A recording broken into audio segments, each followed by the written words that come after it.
I think that most people who travel to Alaska have Denali National Park as their most important destination. This very large national park contains the highest mountain in the United States, Mount McKinley. Denali has wildlife that is easily viewed, like this caribou. And I think it's fair to say that most people who visit Denali National Park arrive and leave by train. In fact, before 1927, train was the only way to get to Denali. Trains bring huge crowds of tourists. Many of them have traveled to Alaska on one of the cruise ships. All the major cruise lines have arrangements with the train service to provide a comfortable and easy way to visit. Some cruise lines even have their own lodges located near the entrance to Denali. Thus, thousands of eager tourists that are disgorged every day during the high season are handled efficiently. Then those tourists who have had their two-night stay in Denali are led back to the railroad station and are efficiently put back on the trains to go home, satisfied with their Alaska experience. On the other side of the Alaska tourist spectrum are the relatively few who visit as backpackers or campers. Their first stop is the Denali Visitor Center. Here they gather to learn what camping areas within the park have vacancies and which shuttle buses have spaces. If you're going to camp in the wilderness and not in a campground, you have to get outfitted with a special Grizzly Bear-proof food container. If you're lucky, you can reserve a campsite at the Wonder Lake campground. Wonder Lake is the campground closest to Mount McKinley, 85 miles from the park entrance. There's basically only one road through the national park. Almost everyone must use a shuttle bus to take this road. That way, car traffic is kept to a minimum. We were lucky enough to get a campsite at Wonder Lake and took the shuttle bus out there. Wow, nobody on the bus. This is wild. Anyway, you guys have a nice ride here today. How about this? Look at this beautiful weather out here. You realize this is the first sun we've seen in about 2 weeks? Oh, God. It's been raining, cats and dogs, nonstop. Wonderful day. Wonderful day. There's a couple things I need to talk to you guys about the bus, about what to expect out here, what to expect on the bus, this kind of thing, a few rules, regulations Park Service has, a couple safety hints for on the bus, this kind of thing. Okay. The National Park Service has been very good about managing people and wildlife. The wildlife is not afraid to come right up to the road. On our way out to Wonder Lake, the weather was gorgeous. We all got great photos of Mount McKinley. The shuttle makes several rest stops on the way out to Wonder Lake campground, and we enjoyed the animals we saw at the stops.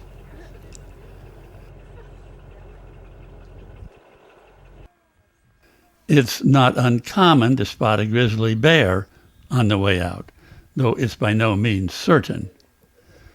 We were lucky. We saw plenty of caribou, though the grizzly bears got most of our attention, even though they were a bit in the distance. We got closer and closer to Mount McKinley. Here's a grizzly bear with a cub. The cubs stay with the mother and breastfeed until they're about 2.5 years old. The caribou seemed quite tame and would come up fairly close, even when we were standing outside the shuttle bus. We were spoiled by the clear weather as we drove out to Wonder Lake. It was hard to believe that During the previous 2 weeks, it had only been raining. We saw wildflowers. We saw some beaver. We saw moose. Finally, we reached our destination. Unfortunately, the weather turned bad again. The Wonder Lake campgrounds are located on gently sloping land. There are 28 sites. Only tents are allowed. Each of the 28 tent sites come with a gravel base and a picnic table. That's it. No pets are allowed. No fires are allowed. There's no electricity. Wonder Lake is located in one of the wettest places in the park, and mosquitoes can be a real trial. There is a nice array of birds.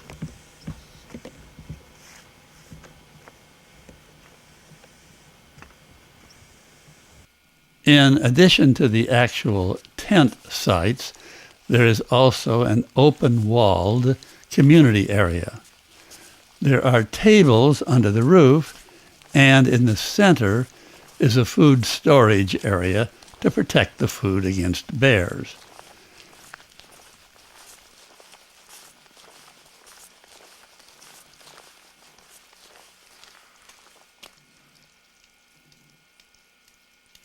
Many of us used this area to prepare our meals. A short walk away are the toilet facilities. They include potable water. We cooked our meals with a little propane burner.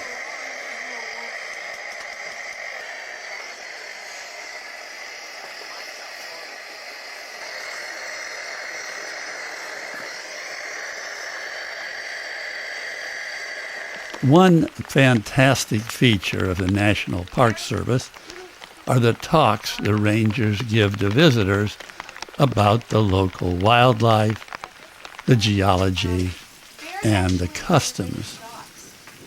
I was impressed when the few of us out at Wonder Lake, 85 miles from the park entrance, were treated to these same marvelous resources.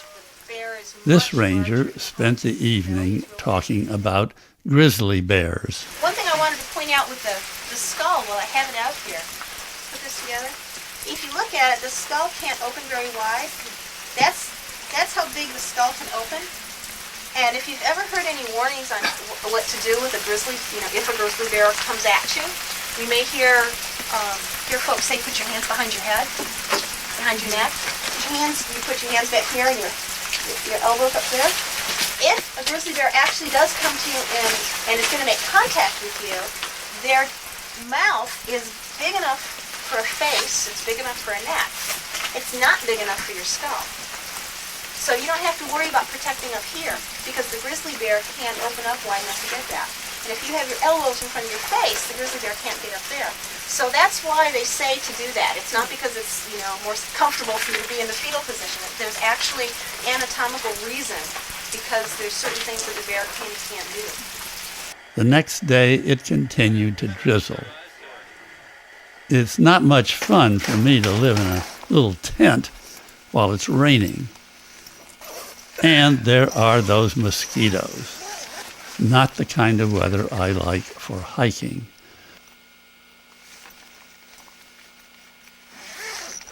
So the main attraction for the day was the food prepared under the roof and another lecture by a ranger, this time about wolves. Is that based on mythology or is that based on reality?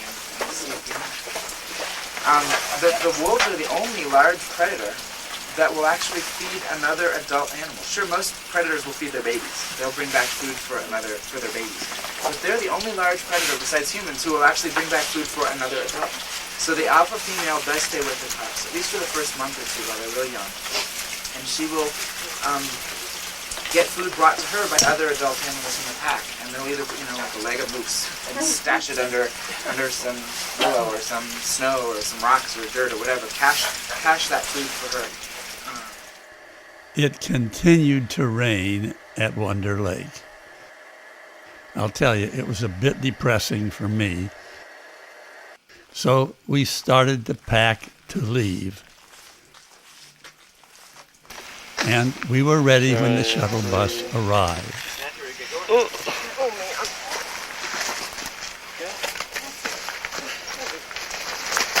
I got my coat. As the bus drove away, of course, the weather began to look better.